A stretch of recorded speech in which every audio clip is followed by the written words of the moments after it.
Horas. Selamat pagi Bapak Ibu yang terkasih. Kami senantiasa mendoakan agar kita dalam keadaan baik dan senantiasa kuat dalam menghadapi tantangan saat ini. Marilah kita mendengarkan firman Tuhan, kita berdoa. Kasih karunia dan damai sejahtera dari Allah Bapa dan dari anaknya Tuhan Yesus Kristus menyertai kamu sekalian. Amin. Bapak Ibu yang terkasih, firman Tuhan yang menjadi renungan kita pada hari ini diambil dari kitab Roma pasal 8 ayatnya yang ke-17. Dan jika kita adalah anak, maka kita juga adalah ahli waris. Maksudnya orang-orang yang berhak menerima janji-janji Allah, yang akan menerimanya bersama-sama dengan Kristus, yaitu jika kita menderita bersama-sama dengan Dia, supaya kita juga dipermuliakan bersama-sama dengan Dia. Demikianlah firman Tuhan. Bapak Ibu yang terkasih, kita telah diangkat status kita menjadi anak-anak Allah. Dan sebagai anak-anak Allah, kita juga menjadi ahli waris di dalam kerajaan Allah. Tetapi menjadi anak-anak Allah melalui karya keselamatan Kristus, tentu kita memiliki sebuah tugas agar senantiasa bertekun dan setia di dalam sebagai status anak-anak Allah. Anak-anak Allah yaitu mereka yang menerima Kristus, yang telah mati bangkit untuk memberikan keselamatan kepada kita. Dan ketika kita menerima itu, kita juga mau hidup sesuai dengan kehendaknya.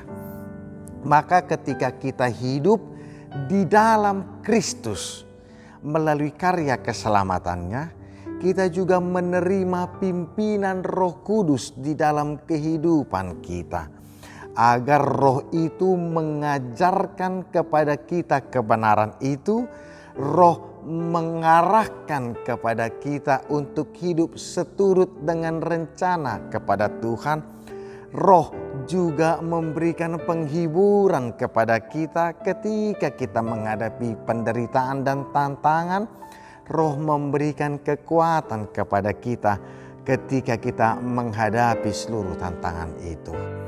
Bagi anak-anak Allah, maka hidupnya adalah hidup yang dipimpin oleh Roh Kudus. Bapak Ibu yang terkasih, dengan pimpinan Roh Kudus, maka hidup kita telah dimerdekakan. Artinya hidup yang dimerdekakan, kita mengetahui kebenaran itu melalui karya Kristus di dalam dunia, dan kita dibebaskan, dimerdekakan dari dosa. Maka kita tidak lagi berhutang dosa, tetapi kita telah diampuni di dalam Kristus itu sendiri. Maka anak Allah yang menerima Kristus dan dipimpin oleh Roh Kudus agar merdeka dari dosa karena karya keselamatannya. Tetapi di dalam pimpinan Roh Kudus, maka kita juga harus mau menanggalkan daging kita. Orang yang sebagai anak Allah yang dipimpin Roh Kudus, maka kehidupannya bukan kehidupan yang lama, tetapi telah menjadi manusia yang baru, yang tidak lagi diperhamba oleh dosa, yang tidak lagi diperhamba oleh keinginan-keinginan daging. Maka anak-anak Allah hidup dalam Roh Kudus, maka harus membuahkan karya Roh itu sendiri, sebagaimana di dalam Galatia pasal 5 ayat 22 sampai 26. Maka hidup kita membuahkan kasih, damai sejahtera, sukacita dan seterusnya, dan melawan akan keinginan daging, yaitu keinginan gila hormat, keinginan dalam hidup pertentangan, dan kehidupan di dalam kedengkian. Galatia pasal 5 ayat ke-26. Karena itu Bapak Ibu, suatu persoalan yang luput akan kedagingan dari kita adalah terkait dengan saya sentris. Tidak jarang kehidupan ini dipenuhi oleh keinginan dan nafsu akan kedirian manusia itu. Oh, gereja itu tidak bisa terbangun kalau tidak ada saya. Oh, ide yang baik itu tidak akan mungkin ada dikerjakan kalau bukan saya yang memberikan ide. Oh, keluarga itu bisa baik hidupnya saat ini kalau bukan saya yang membantu, tidak mungkin seperti itu.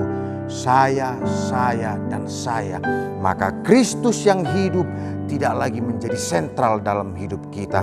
Maka kalau kita anak-anak Allah yang menerima di dalam Kristus, maka harus pewartaan Kristuslah kehidupan ini. Maka bukan saya lagi yang penting, bukan kebutuhan saya yang utama, kepentingan saya yang utama, tetapi dalam rancangan untuk mewartakan kabar baik yang dipimpin oleh Roh, itulah menjadi ciri bagi anak-anak Allah. Yang kedua, Bapak Ibu yang terkasih, ketika menjadi anak Allah, maka kita juga harus mau memikul salib, menderita bersama dengan Dia. Sebagaimana dikatakan di dalam 2 Timotius pasal 2 ayat 11. Ketika kita mati dalam penderitaan dengan Dia, maka kita juga akan hidup dengan Dia yang telah dihidupkan oleh Allah. Maka ketika kita memikul salib, maka penderitaan itu bukanlah penderitaan yang berat karena Kristus telah mengalahkan penderitaan itu. Tetapi penderitaan itu harus kita jalani sebagai pengikut daripada Kristus. Di dalam Markus pasal 8 ayat 34 sampai 35, Yesus mengatakan, barang siapa yang hendak mengikut aku, maka ia harus menyangkal dirinya. Ia harus memikul salibnya dan tidak menyelamatkan jiwanya demi kepentingan dirinya, tetapi untuk kepentingan Kristus dan Injillah dia hidup. Maka barang siapa menyelamatkan dirinya karena keinginan dagingnya, ia telah kehilangan akan kehidupan itu sendiri. Anak-anak Allah yang dipimpin oleh Roh Kudus karena menerima Kristus itu sendiri, hidupnya milik Kristus. Maka bukan diri kita lagi yang hidup, tetapi Kristus yang hidup di dalam diriku. Maka itu Paulus juga mengingatkan di dalam ayat yang sebelumnya. Maka ketika kamu hidup di dalam daging dan bukan roh, maka kamu bukan milik Kristus itu sendiri.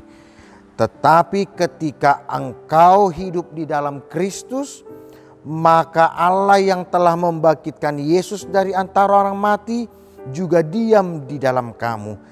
Dan Ia yang telah membangkitkan Kristus akan menghidupkan juga tubuhmu yang fana oleh Roh-Nya yang diam di dalam kamu.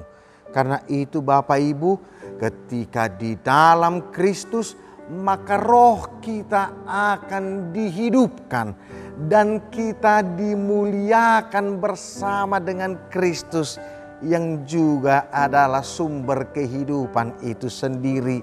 Ketika Ia akan datang kedua kali, maka kita akan dimuliakan bersama dengan Dia. Karena itu ketika ada penderitaan, maka jangan pernah lari, jangan pernah mengumpat nama Tuhan, tetapi itu adalah menjadi bagian sebagai anak Allah, sebagai pengikut Kristus. Tetapi kabar sukacita, Yesus menjanjikan bahwa Ia akan menyertai kita sampai akhir zaman. Dan ketika sebagai anak Allah, janji Allah akan kita terima. Janji penyertaan dan pemeliharaannya juga akan kita terima. Sebagaimana seorang bapa, ia tidak pasti menginginkan yang buruk terjadi kepada anak-anaknya. Sebagai seorang bapa, ia ingin menginginkan yang terbaik untuk anak-anaknya. Allah kita juga menginginkan yang terbaik untuk ada di dalam hidup kita. Ia tidak menghendaki yang buruk terjadi kepada hidup kita. Dan senantiasa sebagai ahli waris kerajaan Allah, anugerahnya akan senantiasa memelihara kita. Ketika kita tidak setia, Allah kita tetap setia. Karena itu kita harus bertekun, harus setia di dalam iman kita kepada Dia. Maka hindarkanlah saya yang menjadi prioritas, tetapi kehendaknya lah yang menjadi prioritas. Maka bukan saya lagi yang hidup, tetapi Kristus yang hidup di dalam saya. Maka bukan keinginan saya lah yang mengantarkan kehidupan saya, tetapi Roh Kuduslah yang memimpin kehidupan saya. Dengan itu kita akan dimampukan menanggalkan manusia lama dan tidak hidup di dalam kedagingan, hawa nafsu, korupsi, cinta uang. Tetapi kita menjadi surat Kristus itu sendiri di dalam pewartaan akan kebaikan dan anugerahnya. Karena itu Bapak Ibu yang terkasih, Allah telah memberikan keselamatan kepada kita, memberikan kehidupan dan menghidupkan roh kita. Karena kita sebagai anak-anaknya dan kita mendapatkan hak sebagai ahli waris di dalam kerajaannya. Anugerahnya senantiasa menyertaimu. Anugerahnya senantiasa memelihara dirimu. Dan kita juga akan menjadi bagian ahli waris di dalam kehidupan selama-lamanya. Karena itu pastikan hari ini kita bekerja senantiasa dalam pemeliharaan Tuhan dan tidak lagi mengutamakan keinginan daging. Tapi biarlah kita bekerja menjadi anak-anak Allah yang memberitakan damai, sukacita, dan juga damai sejahtera terhadap sesama kita. Tuhan menguatkan dan memberkati kita menjadi tekun sebagai anak-anak ahli waris untuk dipermuliakan bersama dengan Kristus. Amin. Kita berdoa. Kami bersyukur ya Allah Bapa atas seluruh anugerah-Mu.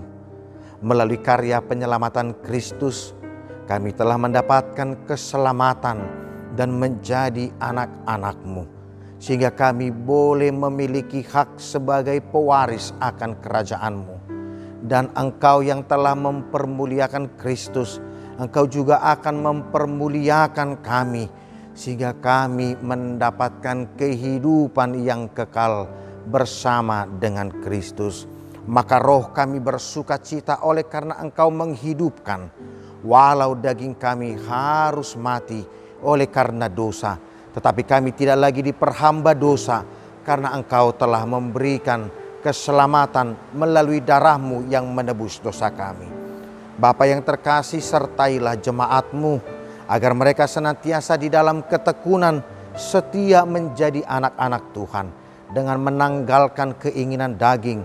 Ketika mereka harus bekerja dan beraktivitas, mereka tidak lagi melakukan akan hawa nafsu, akan korupsi, tidak lagi hidup di dalam kedengkian, tetapi di dalam kasih, damai sejahtera dan sukacita, dan mampu mengendalikan diri mereka. Sertailah jemaat-Mu yang saat ini terbaring sakit dan menghadapi begitu banyak tantangan. Biarlah Tuhan menyertai mereka dan memelihara hidup mereka. Biarlah kesembuhan-Mu juga turun atas kehidupan mereka. Dan mereka menyatakan bahwa mereka juga adalah bagian dari anak-anak sebagai ahli waris kerajaan-Mu. Dan mereka dikuatkan untuk mewartakan kasih dalam kehidupan mereka. Sertailah seluruh kehidupan jemaat-Mu. Biarlah tangan pengasihan-Mu senantiasa memberkati dan memegang teguh seluruh jemaat-Mu. Terpujilah Engkau Bapa di dalam nama anak-Mu, Tuhan Yesus Kristus. Kami berdoa dan mengucap syukur. Amin.